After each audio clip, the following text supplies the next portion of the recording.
ओम नमः शिवाय, शिवजी सदा सहाय। ओम नमः शिवाय, गुरुजी सदा सहाय। जय गुरुजी। जय श्री कृष्ण। 7वां अध्याय। नारद जी बोले, हे महाराज, अब कार्तिक व्रत धारण करने वाले मनुष्य के नियम संक्षेप में सुनो। जो मनुष्य कार्तिक मास का व्रत करता है वह सब प्रकार के आमिष, मांस, उर्द, राई तथा नशा करने वाली वस्तुओं का परित्याग कर दे। पराया अन्न, परद्रोह, विदेश गमन, बिना तीर्थ के अन्य स्थान में रहना छोड़ दे। देवता, वेद, ब्राह्मण, गुरु, गौ, व्रती, स्त्री, राजा और बड़ों की निंदा त्याग दे। दाल, तिल, तेल, पकवान व दान किया हुआ भोजन ग्रहण ना करे। भाव और शब्द से दूषित वस्तुओं को छोड़ दे। जीवधारी का मांस, कत्था, चूना, नींबू, मसूर, बासी व जूठा अन्न ना खाए। बकरी, भैंस, गऊ के दूध के सिवा किसी अन्य पशु का दूध प्रयोग ना करे। तांबे के पात्र में रखा हुआ पंचगव्य, पोखर का जल और अपने आप पकाया हुआ अन्न प्रयोग करे।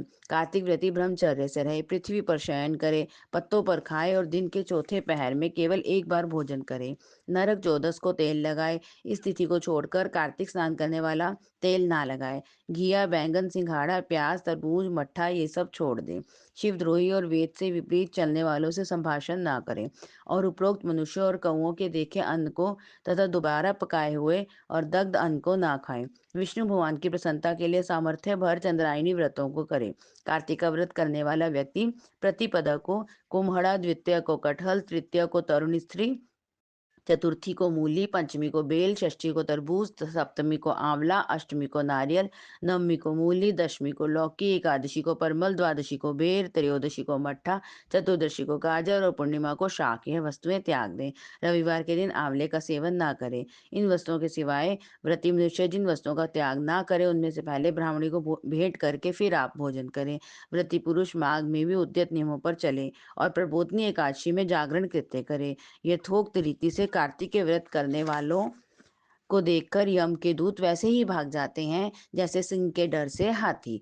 विष्णु के व्रत करने वाले मनुष्य जहाँ पर रहता है वहाँ भूत पिशाच आदि नहीं रहते। यथा रीति से कार्तिक व्रति के पुण्यों को 3 मुख वाले ब्रह्मा भी कहने में असमर्थ है। विष्णु का व्रत संपूर्ण पापों का नाश कर उत्तम धन धान्य, पुत्र पौत्र आदि को बढ़ाने वाला है। इन व्रतों को नियम पूर्वक करने से अन्य तीर्थों के सेवन की क्या आवश्यकता है। जय श्री कृष्ण। शालिग्राम शिला के पूजन की महिमा। शालिग्राम शिला में सदा चराचर प्राणियों सहित समस्त त्रिलोकी लीन रहती है। कार्तिक महीने में जो शालिग्राम शिला के दर्शन करता है, उसे मस्तक झुकाता, स्नान कराता और उसका पूजन करता है, वह कोटि यज्ञों के समान पुण्य तथा कोटि गोदानों का फल पाता है। महादेव जी अपने पुत्र कार्तिकेय से कहते हैं, हे पुत्र, जो पुरुष सदा भगवान विष्णु की शालिग्राम शिला का चरणामृत पान करता है, उसके गर्भवास के भयंकर कष्ट का नाश हो जाता है। जो मनुष्य प्रतिदिन शालिग्राम शिला का पूजन करता है, उसे ना तो यमराज का भय होता है, ना मरने का, ना जन्म लेने का। भगवान स्वयं बताते हैं कि करोड़ों कमल पुष्पों से मेरी पूजा का जो फल होता है वह शालिग्राम शिला के पूजन से प्राप्त हो जाता है। जिन लोगों ने मृत्यु लोक में आकर कार्तिक मास में भी शालिग्राम पूजन नहीं किया, वह मुझसे द्वेष करने वाले प्राणी हैं। उन्हें तब तक के लिए नरक में रहना पड़ता है जब तक कि 14 इंद्रियों की आयु समाप्त नहीं हो जाती। अतः भक्ति भाव से शालिग्राम शिला को नमस्कार करने वाले प्राणी नरक में प्रवेश नहीं पा सकते। अन्य सभी शुभ कर्मों के फल का तो माप है, परंतु कार्तिक महीने में शालिग्राम पूजन से जो फल मिलता है उसका कोई माप नहीं है। जो शालिग्राम के जल से अपना अभिषेक करता है उसने मानो संपूर्ण तीर्थों का स्नान कर लिया। विशेषतः कार्तिक महीने में शालिग्राम शिला के सम्मुख स्वस्तिक का चिन्ह बनाकर मनुष्य अपनी 7 पीढ़ियों को पवित्र कर लेता है। जो स्त्री प्रतिदिन शालिग्राम शिला रूप भगवान विष्णु को नमस्कार कर गृहस्थी के कार्य आरंभ करती है, वह 7 जन्मों तक विधवा नहीं होती। अतः सदा सुहागन के रूप में प्रतिष्ठित रहने के लिए यह पूजन बड़े ही महत्व का है। जय श्री कृष्ण। चिड़ा चिड़ी की कथा। एक बुढ़िया कार्तिक का व्रत करती थी तो उसका भगवान कृष्ण खिचड़ी का कटोरा रख जाते और बुढ़िया व्रत खोल लेती। पड़ोसन ने देखकर जलती कि इसका कोई नहीं है, फिर भी खिचड़ी इसको खाने के लिए मिल जाती है। एक दिन बुढ़िया कार्तिक नहाने गंगा जी गई थी। भगवान आए और खिचड़ी का बेला मकान में रख गए। पड़ोसन ने खिचड़ी का बेला उठाकर मकान के पिछवाड़े में फेंक दिया। बुढ़िया आई तो खिचड़ी का बेला देखा तो उसको कहीं नहीं मिला। वह भूखी रही और कहने लगी, कहाँ गई मेरी खिचड़ी, कहाँ गया मेरा बेला। पिछवाड़े में उस खिचड़ी के 2 फूल बनकर उग गए। एक दिन राजा शिकार खेलने गए तो बुढ़िया के घर के बाहर से जा रहे थे तो उनको वह फूल दिखाई दिया। राजा फूल तोड़कर ले गए। रानी ने फूल देखकर सूंघे तो रानी को गर्भ रह गया। राजा रानी की कोई संतान नहीं थी। फूल सूंघने से रानी के 2 लड़के पैदा हो गए। वह लड़के बड़े होने लगे पर बच्चे किसी से भी बोलते नहीं थे। दोनों लड़के शिकार खेलने जाते तो रास्ते में बुढ़िया माई मिलती। बुढ़िया कहती, कहाँ गई मेरी खिचड़ी, कहाँ गया मेरा बेला। लड़के कहते, हम ही तो तेरी खिचड़ी, हम ही तेरा बेला। जब भी लड़के शिकार शिकार खेलने जाते, बुढ़िया कहती तो लड़के वही जवाब देते। राजा को पता चला। राजा ने बुढ़िया को बुलाया और कहा कि हमसे तो ये बोलते नहीं, तुझसे कैसे बोलते हैं। बुढ़िया ने कहा कि मुझे इस बात का नहीं मालूम, लेकिन मैं कार्तिक व्रत करती तो कृष्ण भगवान मुझे खिचड़ी दे जाते। तब एक दिन मुझे खिचड़ी नहीं मिली, तब मैं कहने लगी, कहाँ गई मेरी खिचड़ी, कहाँ गया मेरा बेला। तब लड़के बोले कि तुम्हारी पड़ोसन ने खिचड़ी फेंक दी थी तो उसके फूल बन गए, राजा तोड़ कर ले गए तो उससे हम लड़के हो गए, हमें तो भगवान ने बुढ़िया के लिए भेजा है। तब राजा ने बुढ़िया को अपने महल में ही रख लिया। जय श्री कृष्ण। लपसी तपसी की कथा। एक लपसी था, एक तपसी था। तपसी तो भगवान की तपस्या करता। लपसी रोजाना सवा सेर हलवा बनाकर भगवान को भोग लगाकर थाली हिलाकर जीम लेता। एक दिन दोनों में झगड़ा हो गया। लपसी बोला मैं बड़ा, तपसी बोला मैं बड़ा, क्योंकि मैं भगवान की तपस्या करता हूँ। इतने में नारद जी आए और पूछा, तुम क्यों लड़ रहे हो। उनकी बात सुनकर नारद जी बोले कि तुम्हारा फैसला मैं करूंगा। दूसरे दिन तपसी नहाकर आने लगा तो नारद जी ने 1.25 करोड़ का मुंदरा तपसी के आगे गिरा दिया। उसने आंख खोलकर देखा तो मुंदरा पड़ा है। उसने उठाकर पैर के नीचे दबा लिया और तपस्या करने लगा। उधर लपसी सवा सेर का हलवा बनाकर भगवान के भोग लगाकर थाली हिलाकर जीम लिया। इतने में नारद जी आए और दोनों को अपने पास बिठाया। दोनों पूछने लगे कि कौन बड़ा है। नारद जी ने तपसी से कहा कि अपना पाँव हटा। पाँव हटाते ही मुद्रा निकला। तब नारद जी बोले कि मुद्रा चुराने से तेरी तपस्या भंग हो गई है, इसलिए लपसी बड़ा है। तपसी कहने लगा कि मुझे मेरी तपस्या का फल कैसे मिलेगा। नारद जी बोले, तेरी तपस्या का फल कार्तिक नहाने वाली देंगी। सब कहानी कहकर तेरी कहानी नहीं कहेंगी तो कार्तिक का फल तुझे हो जाएगा। धोती देकर अंगूछा नहीं देवे, सीधा देकर दक्षिणा नहीं देवे, ब्राह्मण जिमा कर दक्षिणा नहीं देवे, दीवा चास के हाथ ना जोड़े तो तेरा पुण्य, कपड़ा दे के बटन न लगाए, दाहिने हाथ से नाड़ा बांधे तो सबका फल तुम्हें हो जाएगा। इतना कहकर नारद जी चले गए। जय श्री कृष्ण। सोमवार की कथा। एक दिन महादेव जी कैलाश पर्वत पर जा रहे थे। पार्वती जी ने कहा, हे भगवान मैं भी चलूंगी। महादेव जी ने कहा, नहीं पार्वती तुम थक जाओगे, तुम्हें भूख प्यास लगेगी। पार्वती जी जिद कर उनके साथ हो ली। रास्ते में पार्वती जी को भूख लगी। उन्होंने महादेव जी से कहा कि मुझे भूख लगी है, मैं खीर खांड खाऊंगी। महादेव जी ने कहा कि मैंने तो पहले ही कहा था कि मत चलो, भूख लगेगी। चलते हुए वह एक साहूकार के घर आए। साहूकारनी ने पूछा, महाराज क्या चाहिए। महादेव जी ने कहा कि हमारी पार्वती को खीर खांड चाहिए। साहूकारनी बोली, खीर खांड चाहिए था तो घर पर क्यों नहीं रुकी। वह आगे चल दिए। आगे चलकर एक बुढ़िया माई मिली। बुढ़िया ने कहा, आओ महाराज बैठो।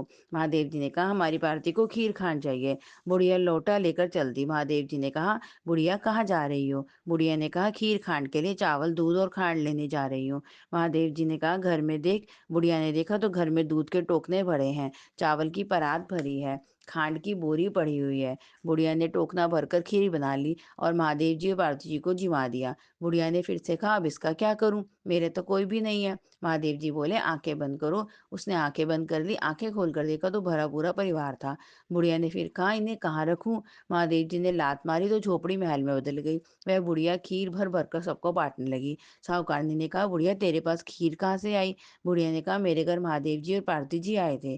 साहूकार ने कहा कि मेरा धन तेरे गिले गए, मुझे कुछ भी ना रहा, अब तो भागी चली गई। मोड़ा मोड़िया ठहरियो बोली, मेरा धन उसको क्यों दे दिया। तब महादेव जी ने कहा कि तुमने ना की थी इसलिए तुम्हारा धन नहीं रहा, और बुढ़िया ने हाँ कही थी इसलिए उसे धन की प्राप्ति हो गई। इतना सुनकर साहूकारनी रोने लगी और महादेव जी के पैर पकड़कर कहने लगी, महाराज कुछ तो दो। महादेव जी बोले, तेरी घीलड़ी में घी रहेगा, तेलड़ी में तेल रहेगा, काम तेरा रुकेगा नहीं, धन तेरा जुड़ेगा नहीं। जैसे बुढ़िया ने आई सबने आइयो, कहते सुनते हुंकारा बरतेगा। जय श्री कृष्ण। अथ श्री तुलसा चालीसा। जय जय तुलसी भगवती सत्यवती सुखदानी, नमो नमो हरिप्रेयसी श्री वृंदा गुणखानी। जय निंदनी जग पूजिता विश्व पावनी देवी, जयति पुष्प सारा सुरभि देहु अमरवा अम्ब, श्री हरिशीष विराजनी देहु अमरवर अम्ब। जनहि थे वृंदावनी अब जनि करु विलम्ब, धन्य धन्य श्री तुलसी माता, महिमा आगम सदा श्रुति गाता। हरि के प्राणों से तुम प्यारी, हरि हेतु कीन्हो तब भारी, जब प्रसन्न है दर्शन दीनो, तब कर जोरी विनय अस्कीनो। हे भगवान कंत मम होहु, दीन जानि जनि छाड़ू छोहु, सुनी लक्ष्मी तुलसी की बानी, दीनो श्राप क्रोध पर आनी, अस अयोग्य वर मांगन हारी, हो विटप तुम जड़ तनु धारी, सुनी तुलसी श्रापयो ते ठामा, करहु बास तू नीचन धामा। दियो वचन हरि तब तत्काला, सुनो सुमुख जन हो बिहाला। समय पाई वह रोपत तोरा, पूजई पास वचन सत मोरा। तब गोकुल नह गोप सुदामा, तासु भई तुलसी तू बामा। कृष्ण राम लला के माही, राधे शक्यो प्रेम लही लखी नाही। दियो श्राप तुलसी तत्काला, नर लोकई तुम जन्महु बाला। भयो गोप वह दानव राजा, शंखचूड़ नामक शिरताजा। तुलसी भई तासु की नारी, परम सती गुण रूप अगारी। अस द्वै कल्प गीत जब गयो, कल्प तृतीय जन तब भयो। वृंदा नाम भयो तुलसी को, असुर जलंधर नाम पति को। करियति द्वंद अतुल बल धामा, नीला लीना शंकर से संग्रामा। जब नित सैन्य सहित शिव हारे, मरही न तब हरि पुकारे। पतिव्रता वृंदा थी नारी, को न सके पति संघारी। तब जलंधरई भेष बनाई, वृंदा डिग हरि पहुँचियो जाई।